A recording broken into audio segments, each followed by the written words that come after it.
All right, welcome back to our honors geometry unit. We're talking about conjectures, counterexamples, logic. Today we're going to look at tips for finding a counterexample to a statement. So if you have a conditional statement with your hypothesis, here's your hypothesis and your conclusion. If you want to make a counterexample, you have to find an example of something that fulfills the first part, the hypothesis, but does not fulfill the conclusion. So I want to find two angles that are adjacent that do not form a linear pair. Okay, so let's think about what our vocabulary words mean. Adjacent means that they share a side. Linear pair means that they form a straight angle.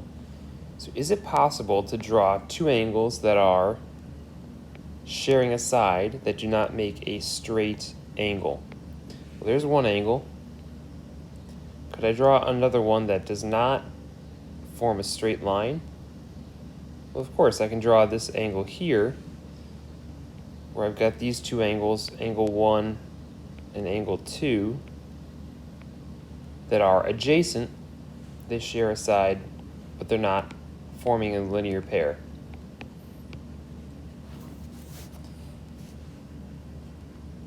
All right, for checkpoint 3, numbers 4a and 4b, again, I want to satisfy the hypothesis, but not the conclusion.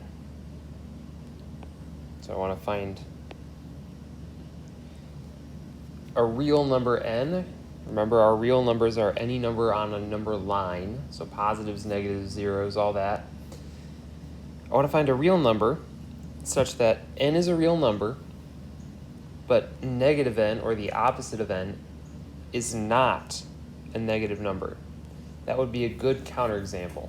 You want to satisfy the hypothesis, but not the conclusion.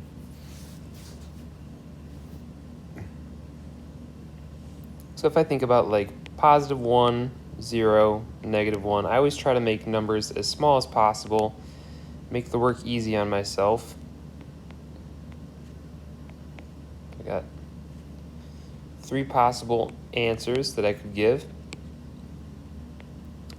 So negative n would be negative 1. Okay, well, that satisfies my conclusion. That's not great. 0 goes to 0. This doesn't satisfy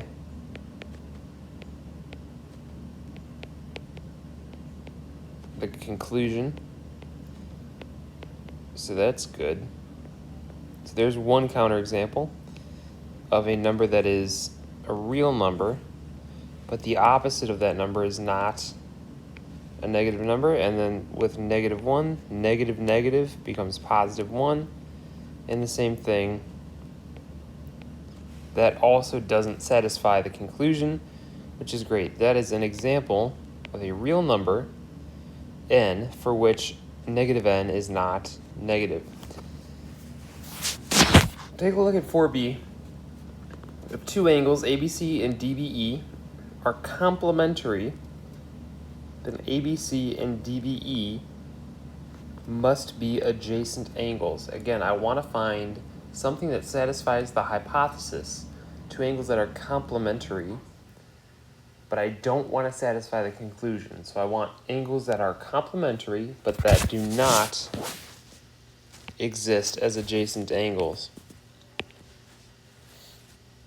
And what does it mean to be complementary? That means that they add to 90, and adjacent angles are angles that share a common side. So can I think of two angles? Could I possibly draw two angles